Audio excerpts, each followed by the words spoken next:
दोस्तों, सड़क दुर्घटना जैसी घटनाओं पर नियंत्रण के लिए सरकार ने नया लॉ पारित किया है। नया कानून बनाया गया है। उसमें सजा इतनी ज्यादा कठोर कर दी गई है कि व्यक्ति लापरवाही से चलता हुआ, सड़कों पर लापरवाही करता हुआ 1000 बार सोचेगा। व्यक्ति यदि किसी भी तरीके के सड़क दुर्घटना में इन्वॉल्व होता है या सड़क दुर्घटना के कारण वो किसी दूसरे व्यक्ति को चोट पहुंचा देता है, तो उसके लिए सजा इतनी ज्यादा कठोर होगी कि उस व्यक्ति को छोड़ा नहीं जाएगा, उस व्यक्ति को बिल्कुल बख्शा नहीं जाएगा। तो आज की इस वीडियो में मैं आपको बताने वाला हूं कि सड़क दुर्घटना से संबंधित कौन सा नया कानून पारित किया गया है। दोस्तों, ये जरूरी भी था क्योंकि सड़क दुर्घटना में प्रतिवर्ष लाखों लोग अपनी जिंदगी से हाथ धो बैठते हैं और कई परिवार तबाह हो जाते हैं। तो ऐसी कंडीशनों से बचने के लिए, समाज में ऐसी स्थितियों से जो ऐसी घटनाएं हैं उनको समाप्त करने के लिए नया कानून बनाना काफी ज्यादा जरूरी था। जैसा कि आप लोगों को पता है, 1 जुलाई 2024 से पूरे भारत में नया आपराधिक कानून लागू हो चुका है और इसी कानून के तहत जो सजा है उसे काफी ज्यादा बढ़ा दिया गया है।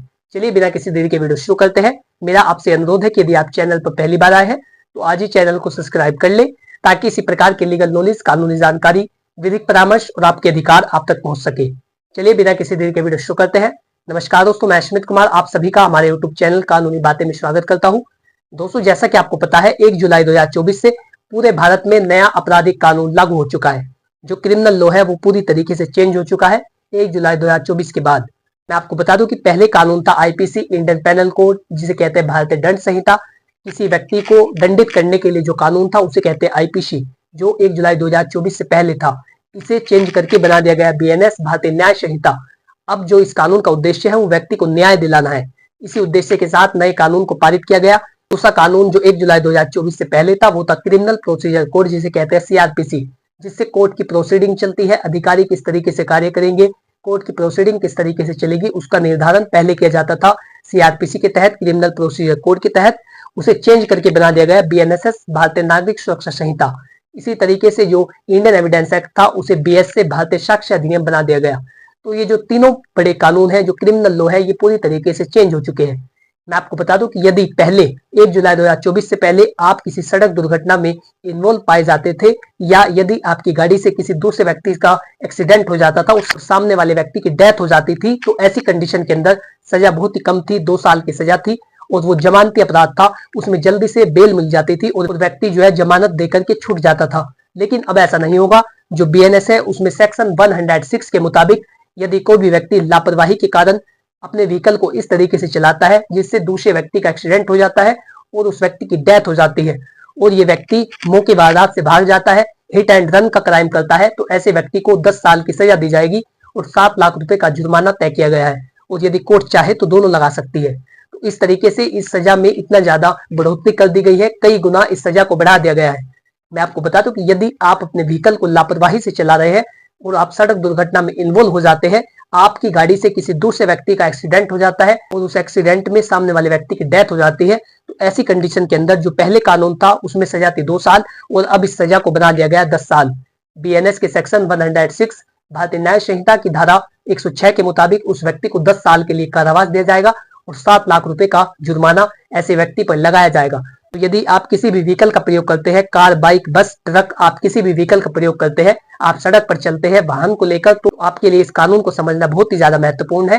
क्योंकि यदि आप किसी भी सड़क दुर्घटना में इन्वॉल्व पाए जाते हैं और आपकी गाड़ी से दूसरे व्यक्ति का एक्सीडेंट हो जाता है जिसमें उस व्यक्ति की डेथ हो जाती है, ऐसी कंडीशन के अंदर आपको 10 साल के लिए सजा दी जाएगी और 7 लाख रुपए का जुर्माना। लेकिन आप इससे बच सकते हैं, इसमें आपको बचाव हो सकता है, आपकी सजा कम हो सकती है। कब? यदि आप किसी पुलिस अधिकारी को सूचित कर देते हैं।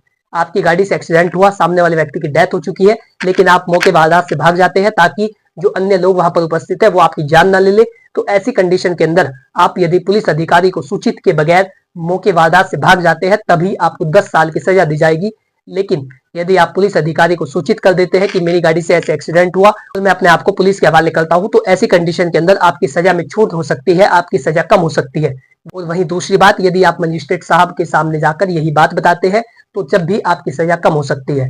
तो आपके लिए इस सजा से बचने के लिए यही उपाय है, आपकी सजा कम कराने के लिए, कि यदि आपकी गाड़ी से कोई एक्सीडेंट हो जाता है तो आप किसी पुलिस अधिकारी को सूचित करें, आसपास जो थाना हो उसमें जाए, उसमें बताए कि आपकी गाड़ी से एक्सीडेंट हो गया है, सामने वाले व्यक्ति की डेथ हो गई है, या मजिस्ट्रेट साहब के पास जाए। लेकिन यदि आप इन दोनों में से किसी को भी सूचित के बगैर मौके वारदात से भाग जाते हैं, हिट एंड रन का क्राइम करते हैं, तो ये सजा जो मैंने आपको बताई 10 साल और 7 लाख रुपए का जुर्माना, ये आपको दी जाएगी।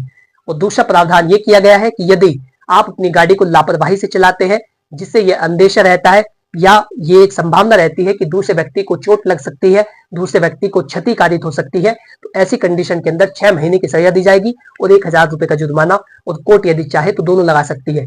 केवल इस अंदेशे पर ही कि आप अपनी गाड़ी को लापरवाही से चला रहे थे और ये संभावना है कि आपकी गाड़ी से किसी दूसरे व्यक्ति को चोट लग सकती है, संभावना पर भी आपको 6 महीने की सजा दी जा सकती है। तो नए कानून में इस तरीके के प्रावधान किए गए हैं। आशा करता हूँ कि जानकारी आपको अच्छी लगी होगी। यदि आप इसी तरीके की जानकारी में रुचि रखते हैं तो आज ही चैनल को सब्सक्राइब कर ले, ताकि इसी प्रकार की लीगल नॉलेज, कानूनी जानकारी, विधिक परामर्श और आपके अधिकार आप तक पहुंच सके। यदि आपका इससे रिलेटेड कोई सवाल हो तो आप कमेंट बॉक्स में लिख करके पूछ सकते हैं। और इसके साथ ही यदि आप कोई विधिक परामर्श, कोई कानूनी जानकारी लेना चाहते हैं तो डिस्क्रिप्शन बॉक्स में दिए गए मोबाइल नंबर पर अपनी प्रॉब्लम का व्हाट्सअप करें, जल्दी आपको उसका उत्तर दिया जाएगा। Thanks for watching this video. अपना कीमती समय देने के लिए धन्यवाद।